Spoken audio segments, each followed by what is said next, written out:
Hello, everyone, and welcome back to another episode of Morgan's Pop Talks, breaking down the latest in reality TV and pop culture. It's been another one of those weeks where I'm just womping around. Like, I'm so tired. I'm extra bloated. I haven't had a crumble cookie in like 6 days. So I'm starting to lose my mind a little bit.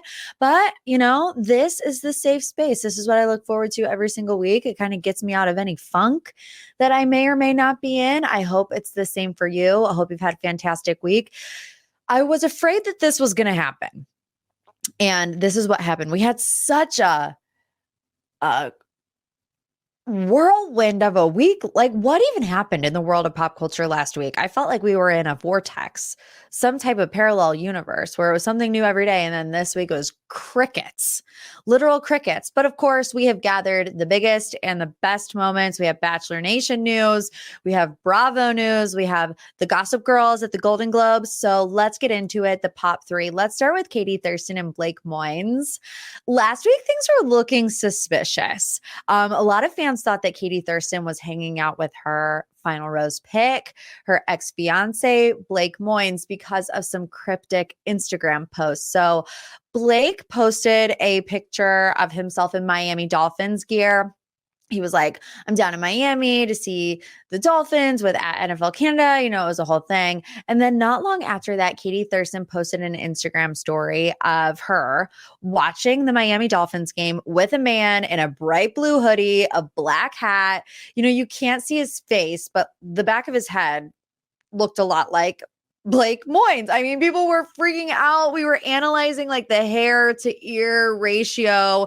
We were like, what level clippers does Blake use? What level clippers does this guy use? Like, we were freaking out because we're insane. I've already told you, Bachelor Nation, we need help. But then some people were, okay, because people obviously thought, oh my God, Katie is with Blake. They're watching the Miami game. But then people were like, no, Blake is at the Miami game. But that's where you're wrong, because Eagle Eye fans noticed that the game that was on the TV in the background was from the previous week.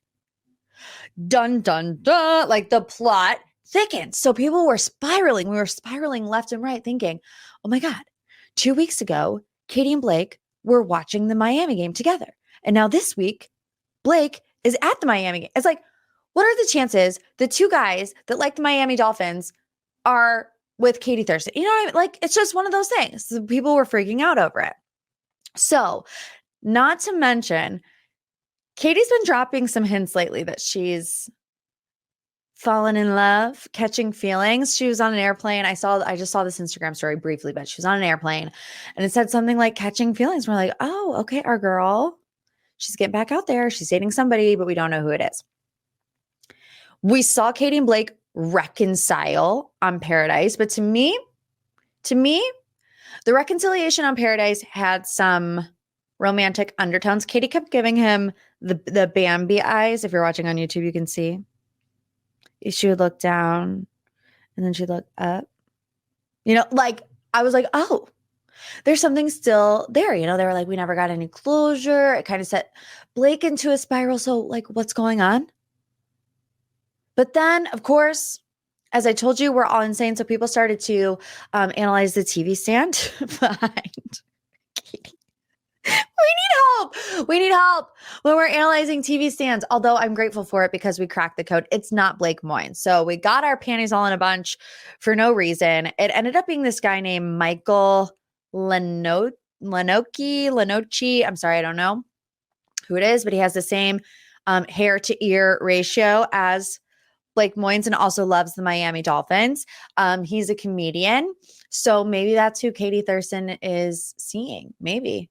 But what are the chances that she's going to date this guy that from the back looks exactly like Blake Moynes and also loves the Miami Dolphins? It was like the perfect storm. And normally I don't think it's this deep. I don't think she was like sitting there being like, oh, people are going to think this is Blake, so I'm going to post it to get people to talk about it. But even if that was the case, here I would be fine with it because it's like, that's genius. So do what you need to do. Get the engagement up, get the comments, get the views. I'm here for it, but it's apparently Michael Lenoci, who I don't know who that is. Lenoci. I'm sorry. I'm not up on the comedian game. I also just want to say that I still want a Blake Moynes Bachelor season. Am I the only one? I know everybody right now is like, Jason. No, no. We need Blake. He's so interesting. I mean, he goes to South Africa to save the turtles. He goes all around the world saving the turtles. He's a great guy. I feel like he's gotten hotter. I feel like he's gotten the Bachelor glow up as he's gone along season through season. Love the buzz cut. He's muscular. I'm here for it. Anywho, let's move on to headline number 3. The Tres Amigas have broken up. So if you're not familiar, the Tres Amigas consist of Tamra Judge, Vicki Gunvalson, and Shannon Storms Bedore. They were all Real Housewives of Orange County. Currently, Tamra and Shannon are on the show. Vicki is not, but Vicki is the OG of the OC. She's made it pretty clear that she wants to come back to the show, but for some reason, it's not happening. So they historically have been known as the Tres Amigas. They whoop it up. They like to have fun. They are a lot of fun, the three of them together. Viewers really like to see the three of them together, and they're no longer friends, which has sent the Bravo world into a tizzy.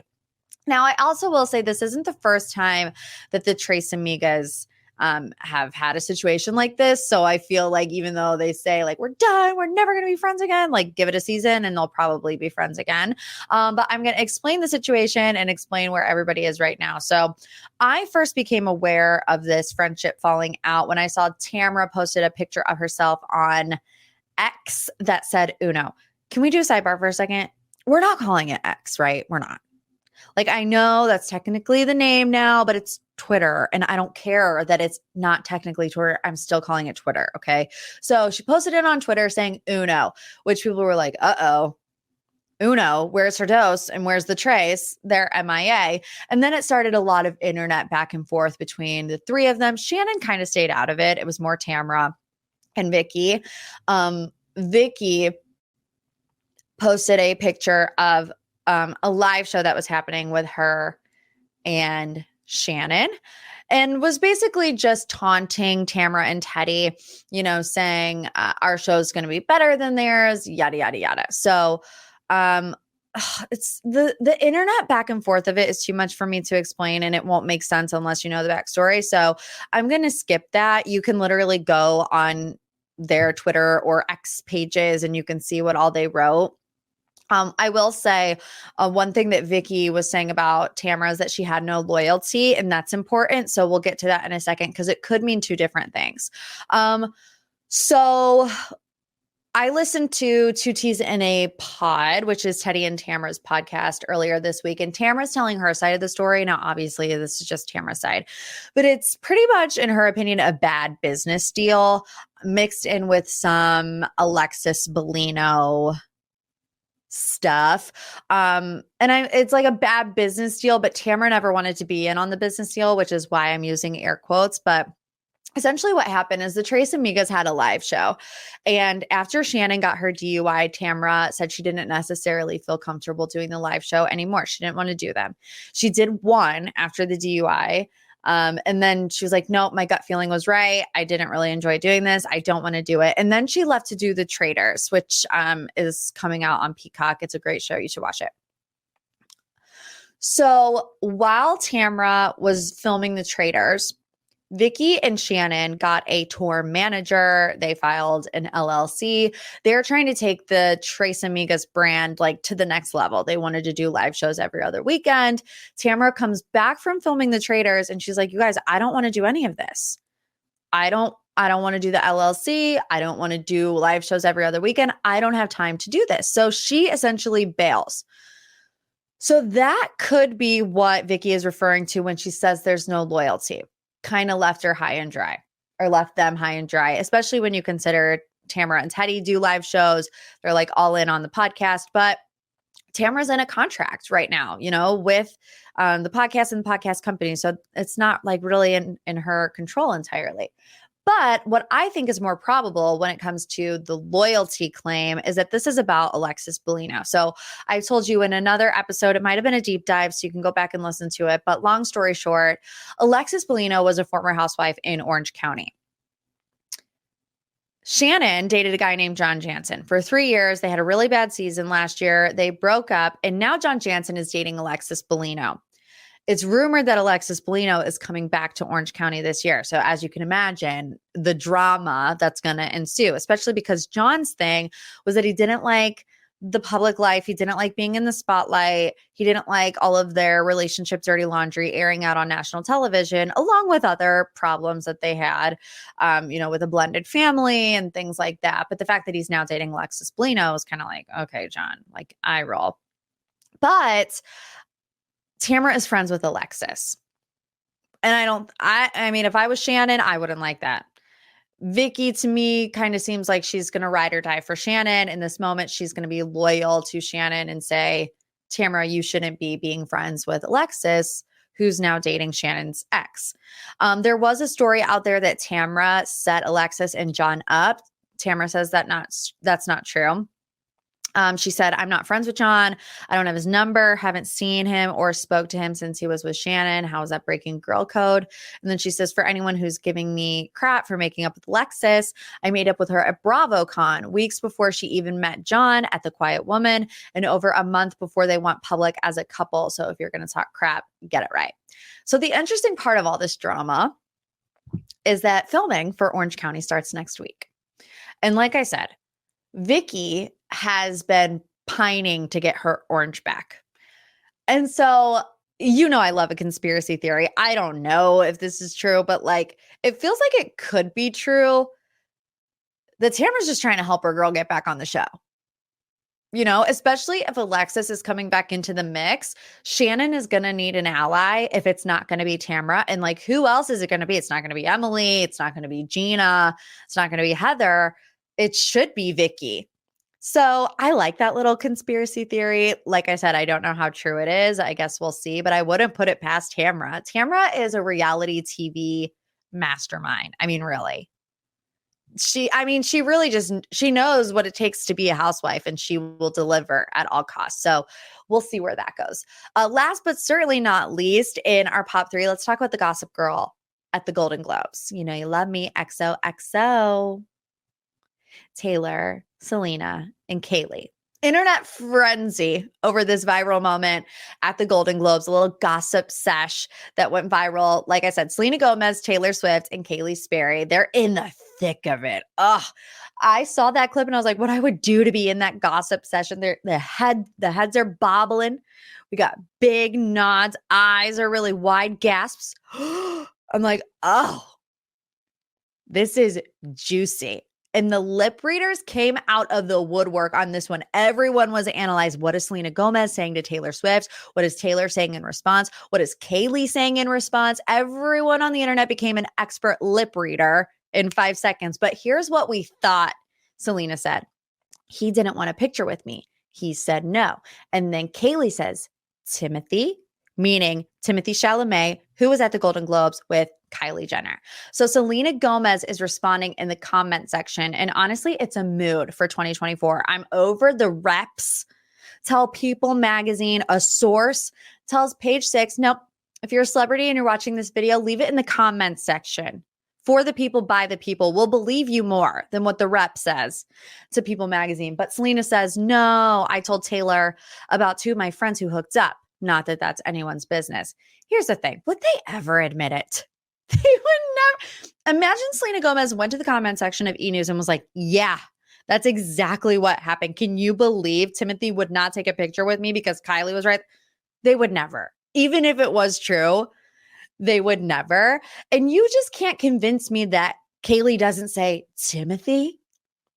Like, I'm not the expert rip leader, but that looks like she says Timothy. And then, speaking of Timmy, casual stroll in Beverly Hills in a black hoodie with the hood up, talking to paparazzi. When has he ever? It's giving Kris Jenner. Kris Jenner got on the phone and said, Timmy, I'm going to need you to get out there. I'm going to need you to take one for the team and shut this down. Then Selena gets on social media. She's like, I'm going to take a break for a while. It's a tale as old as time. She updated her away message. BRB. She'll be back in a couple of days. But I loved it.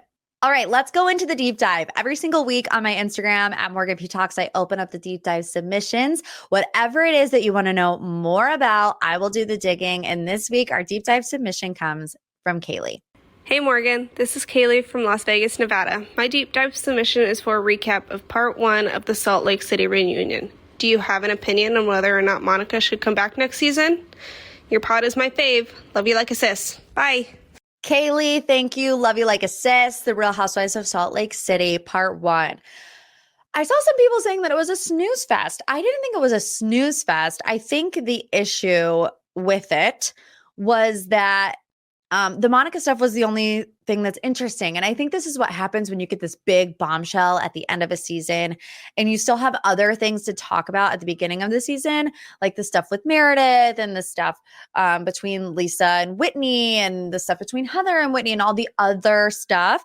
It's like you don't want to sit there and make the other housewives feel absolutely irrelevant to the season and only talk to Monica. But like the audience, that's all we want, right? So that's why I think sometimes these 3 or 4 part reunions feel dragged out because they're rehashing things that happened in episode 2 and 3. And it's like, we don't care. We just saw the craziest finale of all time. We only want to talk about that. But it also starts with them talking about Jen Shah, which I feel like she is going to have a field day with that because, you know, she's Instagram storing up a storm in prison, whoever is doing it for her, being like, they can't keep my name out of their mouth. I didn't punch Heather. Like, they need me. They have nothing without me, you know, and it's like the first 5 minutes of the reunion is about Jen. But I think it's important because it sets the scene for their headspace and where they were in dealing with one fraud in dealing with another one. I mean, in my opinion, you can't really compare going to federal prison to running a Finsta account, but I'm just saying they're like fed up with lies and being deceived. They talk about the $60,000 ring that Lisa Barlow lost in the bathroom. And we learned that it had a little bit more sentimental value than we saw on the show. It was a present after Lisa gave birth because she had a hard time giving birth and didn't know if she would have another child. I'm sorry. Can you hear my husband losing his marbles? You guys, he's screaming. And if you can't hear it, keep it in because he's watching a soccer game right now. And I mean, he loses it every single time that he watches, but I think his team just scored. So this is marriage. Okay. Anyways, where was I? The sentimental ring. She's talking about how she lost in the bathroom. It wasn't that it was $60,000. It was actually 58. And Monica says that people were assuming that she stole the ring. Everybody thought that online anyways, right? I believe it was a Dumois blind that said Monica stole the $60,000 ring. And then Monica even says Lisa and Heather started that rumor. And I wanted them to come out and defend me. And it's like, bro, Monica, are you we should have done a wellness check then and there. How are you going to think after 4 years of running reality Von Teese, talking crap about all of these women? Yes, mostly Jen, but the other women were also targets. After all of that, you think that Lisa and Heather are going to make it their business to go on Instagram and be like, no, Monica did not steal it. To me, it's like giving her a taste of her own medicine. Like, you made up all these rumors and nastiness about us for 4 years, and you want us to shut this down? No, not happening. So then she talks about her relationship with Jen Shah. Monica does, how they were friends first, and then she started working for her and then became frenemies, right? And I think Heather read Monica like a book here when people were questioning the intention. Why would you do these things for Jen if she wasn't paying you and she was just your friend? You know, Jen can be your friend, but you're not picking up her groceries 4 times a week and making sure she makes her 12 o'clock meeting like without an ulterior motive. And Heather's like, you wanted to climb the ranks, maybe to be on the show. And it's like Monica was so convincing. And this is what like scares me about her. She was so convincing in the fact that like, no, that wasn't it. I was just being a good friend. Are you serious? Is like how she did it. And Heather whips out the phone. She's like, I got the proof, receipts, timeline, right? We can all quote it now, like the back of our hand. And she plays the recording where she's like, Kim Kardashian started out as an assistant. And that's all we needed to hear. As soon as we heard Kim Kardashian, we knew exactly where they were going. And Heather's just like, yep, that's it. What did we say? And it's like, Monica is such a good liar that it's scary. It's scary. The email to casting from Monica was also juicy. I mean, even the way she recalls the email is in internet troll terminology. You know, she's like, your show sucks and your ratings suck. And if I don't come on the show, it's going to suck and it's going to get canceled. It sucks so bad. You know, and you're going to say this in front of Andy Cohen, who's like, did it? Did it? But it was much more polite than that. It was like, hi, exclamation. Reaching out in regards to your casting call. Would love more info, exclamation. How can we move forward? You know, it's like, honestly, that was relatable. It looks like 99% of my corporate emails, you know, the exclamation mark, every other sentence, proper grammar. Let me know if you have any questions. Thanks. Talk soon at the end. You know, but what you tell your friends, it's like, ugh, I told this person, if you email me one more time, I'm going to admit myself into an insane asylum because can you read per my previous email? You know, it's like, that's not what you said, Catherine. It's what you thought, but it's not what you said. So Monica, relatable in that moment. Monica also revealed that she reached out to federal investigators about Jen Shah. And I'm glad we got more about the affair with the brother-in-law because I feel like this has been skimmed over a lot. Looking back on it, there were a lot of red flags flying on the field when it comes to Monica Garcia, Monica Fowler. What was the last one? Darnell, Monica Darnell. Those are her three last names. So she said it was 10 years ago. She was excommunicated, but then she was rebaptized. She had to go through all of this emotional trauma. And this is what I love about Salt Lake City that no other franchise has. I think the religion element in Salt Lake City makes it so interesting because I don't know a lot about the Mormon faith, but the fact that you could be like excommunicated and you'd have to do all of these steps to, you know, get back acclimated in the church.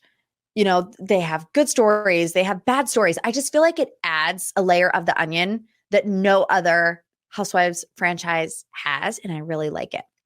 So this is kind of like what I was talking about before. We get into the relationships with the other women, and it's like, I'm sorry, but we just don't care at this point. It's like Meredith and Lisa and Bathgate, Lisa and Meredith, whether they're over the hot mic moment, Whitney and Lisa, you know, they have a situation, Heather and Whitney, like the dynamics change so much in this group that I can never keep up. I mean, I really do have a hard time following, you know, some of the arguments that they get into, which is great because I got a review last week that was calling me dumb, and this is just going to add fuel to the fire. But I struggle sometimes. I'm like, what are they talking about? Like they're just yelling at each other. But specifically I want to talk about the Lisa and the Whitney situation. Whitney dealt with a really difficult situation this year, the passing of one of her best friends, which anyone who has a heart has compassion and sympathy for. But when it comes to the way that Lisa reacted at the party that we saw, I'm Team Lisa on this one. And I kind of don't get Whitney this season. I feel like no one can do right around her. And it's like, I don't know if she's trying to create problems to get screen time, you know, whether it's like the cussing in her home or, you know, Lisa not doing enough at the party, or Heather in the book that literally Heather read to her before it was printed.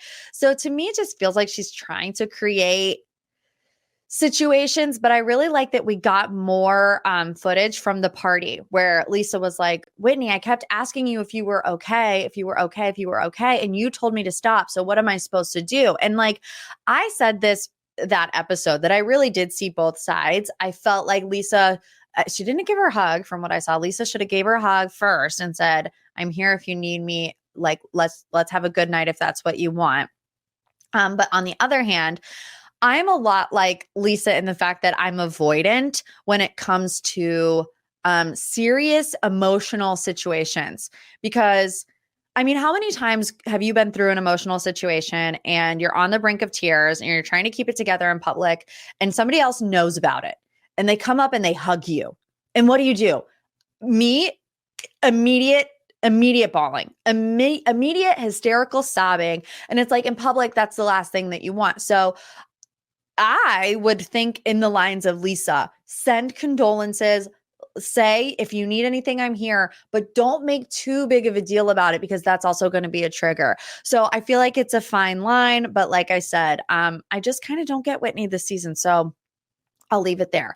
Let's move on to Angie K, pillar in the Salt Lake City community, Greek mafia queen.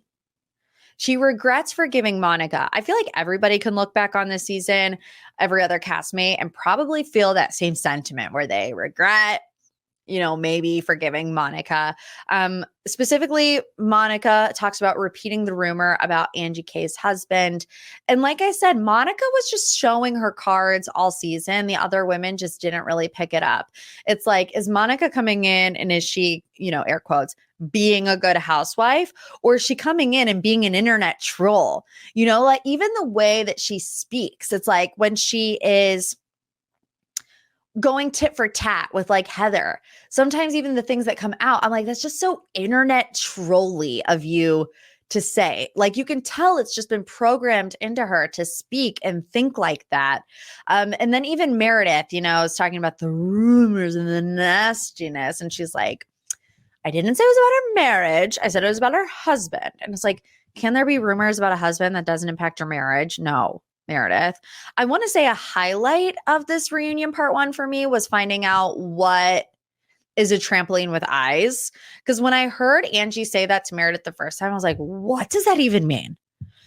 You look like a trampoline with eyes? What? Like when they say that the Salt Lake City is a housewives parody, that's the moment that they're talking about. You're a trampoline with eyes. But then she was like, no, it's a compliment. It means that your skin is tight. And I was like, okay. Here we are. So if anyone tells you that you're a trampoline with eyes, take it as a compliment. But Meredith is right. I think when it comes to bringing up things from years ago when Angie was talking about, Meredith dabbling in extramaritals while she was separated from Seth. It's like, it's a low blow. It's an easy thing to pull out. And it's just not necessary in my opinion. So I was with Meredith on that one. But Angie at the end, I love Angie K. And I have loved her from the beginning. I was just afraid to say it because people were poo-pooing on her. But in 2024, I told myself I was going to be unapologetic in my opinions and wait until we get the last one that I have about Rachel's podcast because y'all might stop listening to the podcast after I tell you what I'm going to say. But I always liked Angie. I was just too afraid to say it, but she ate at the end when she says, spending your kids' money on a purse.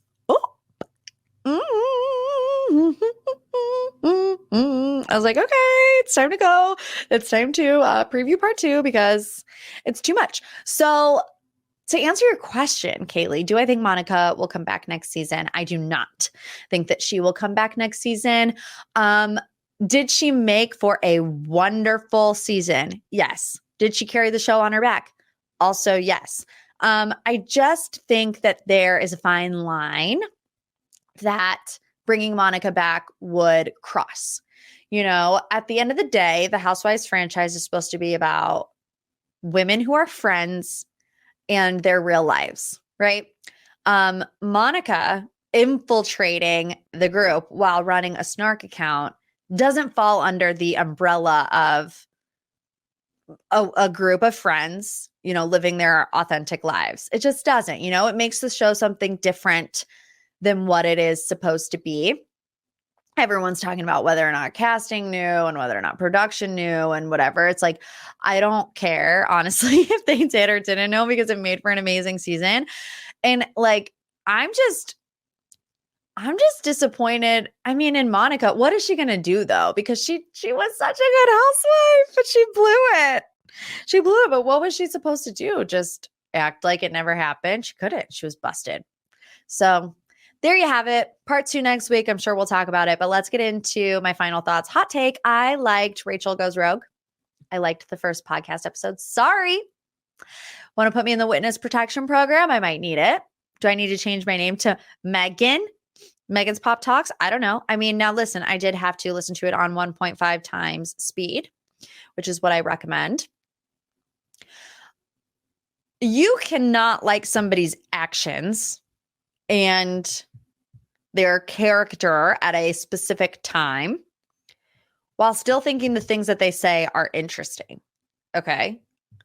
Because I'll tell you the truth. The first 20 minutes of it, I was like, oh, here we go again, right? Because it was pretty redundant. If you listen to Rachel on Bethany's podcast, it was pretty redundant. It was, a lot of talking about her state of mind when she was filming season 10, her state of mind when she was making the decisions that she was making and whatever. That's not why I liked it. I liked it because it gives a different perspective to the storylines that we see on Vanderpump Rules. We only see the edit, and we all know that the edit is not actually 100% reality. I mean, we know this.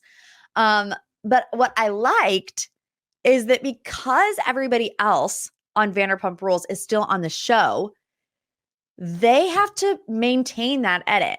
They have to go along with that story. Rachel doesn't.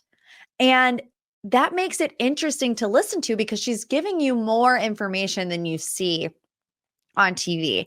And obviously we have to wait until, this next season comes out. But an example of that is the storyline with Graham, the puppy, and Graham ending up back with James. So long story short, because it is long, everything we heard about Graham being taken to Golden Doodle Rescue is still true, right? So while Rachel was in the mental health facility, and I'm like really, really paraphrasing here, Rachel's parents were watching Graham. Graham had aggressive tendencies, biting problems, bit Rachel's mom. Rachel's mom had to go to the ER. Rachel had taken Graham to different trainers, tried different things. This is according to her. And look, it's your choice if you want to believe her or not. I'm just recounting the story that she says. And she said her choice was to leave treatment and take care of the dog, or stay in treatment and give it to the Golden Doodle Rescue, who promised it would be anonymous, who has trainers that work with aggressive dogs, who was helping the dog get rehomed to a family that could handle a dog that had biting tendencies. She said every person that would rescue Graham ended up bringing him back. And so when they brought him back, scanned the microchip, came out, Raquel Levis, they call Vanderpump Dogs. Vanderpump Dogs calls Lisa. Lisa adopts Graham. Now, according to Rachel, she was still in talks to come back to Vanderpump Rules while all of this was happening. She was still negotiating, had not made up her mind that she was not returning to the show. So she, in her mind of putting the puzzle pieces together, thinks that it could be possible that Lisa Vanderpump adopted Graham to kind of use it as leverage to get Rachel back on the show, specifically giving the dog back to James. So according to Rachel, what is going to be on the show is that in Lake Tahoe, and that's the cast trip that they're going to go on, and the producers wanted Rachel on that cast trip. That's when she was going to be reintroduced to the group in that setting. Lisa goes to Lake Tahoe, or maybe before Lake Tahoe, brings James Graham and says Graham was hours away from being euthanized, which according to Rachel is not true. She said it was at the Golden Doodle Rescue. It was no, shelter. James is very reactive. Can you imagine the type of reaction that James would have if Lisa tells him that on camera, which makes for good TV? On the flip side, when we all saw the picture of Lake Tahoe, and this was when Rachel decided she was not going to be on Vanderpump Rules. So it was done. There was no chance of her showing up at the Lake Tahoe trips, but she sees the picture of James and Graham in Lake Tahoe, and she calls Lisa. It says, how did Graham end up with James? I'm not comfortable with him being with James. In the episode, she talks about how James would taunt Graham and kind of encourage the bad behavior, would let Graham bite his hand, and just said, James is not the person that Graham needs to be with. That's Rachel's words, okay? So then Lisa, in response to that, doesn't really talk about Graham or James, but says, oh, darling, come to sir and sit down and talk to me and bring flowers and tell me why you left so abruptly and tell your side of the story, right? So in Rachel's mind, it was apparent that Lisa was trying to get her to come back on the show. And like I said, you can believe her or you can't, but this is very reminiscent of how Stassi came back. Stassi left, and how did we see Stassi re-enter? She shows up to Sir, flowers in hand, sits down with Lisa at the table, and Lisa is like, why did you leave so abruptly? I mean, it's like verbatim what happened with Stassi. And I personally just don't think that that's a coincidence. So another thing is the story about who made the first move. Because, Tom came out on Two Teas in a Pod and he said that Rachel made the first move. According to Rachel, Tom made the first move. And they were at the Abbey. They came home, locked out, went around back, got in the pool. In the pool, Tom turned her around and kissed her. Then he started kind of panicking, sitting on the side of the pool steps, face in his hand. She's like, I should probably go. Ariana's sleeping upstairs. And he's like, no, let's talk. Let's go to the car. In the car is where they hooked up. So I just like hearing another perspective of the story. And like I said, is she believable? I mean, that's up to you to decide. I feel like there's two sides to every story and the truth is somewhere in the middle. But what I think is going to be interesting about her podcast moving forward is her response to things that we're going to see. And, she even says like, there's stuff to tell you about the whole Schwartz thing, which I've told you guys from the beginning. The Schwartz and Raquel storyline was so fake. It was so fake. It was manufactured by maybe producers, but also by Sheena, who had voiced, I've heard her say this, before season 10 got picked up, everyone thought Vanderpump Rules was going to be canceled. Sheena has said, I didn't know if I was going to have a job. Okay. So they know the ingredients here that make a successful show. What makes a successful show? A little scandal here and there. Oh, Raquel go make out with Schwartz. And Sheena's really pushing it because she wants to stay on the show. She wants the show to still be successful at the expense of Katie and her feelings and kind of making mockery of her marriage and divorce. So, there's just so many layers. And like I said, of course, we don't agree with what Rachel did. Do we even need to say it? Like, come on. We're fully, I guess I shouldn't say we, I should speak for myself. Fully Team Ariana, have been from the beginning. Ariana has always been my favorite on the show. But I just think that that's interesting to hear a different perspective. So you can boo me. You can leave me all the bad reviews you want, but that's how I feel. Okay. Good chat today, guys. And David hasn't been screaming. So I think it's safe to say that his team is up 1-0. I'm going to go check on him. Leave a review, a little 5 stars, a little boop, boop. Like I said, someone called me dumb before. So if you want to like flush that review out of my site, I would really appreciate that. Make sure you're subscribed to Extra Pop and Papa Batch. We're going to be talking more about the Golden Wedding. Leslie saying she was uncomfortable while she was at it. We're going to talk about Ariana suing Tom. There's just a lot of stuff that we didn't have time to get to. So make sure you're subscribed. The link is in the show notes below. If not, I'll see you next week. Love you like a sis.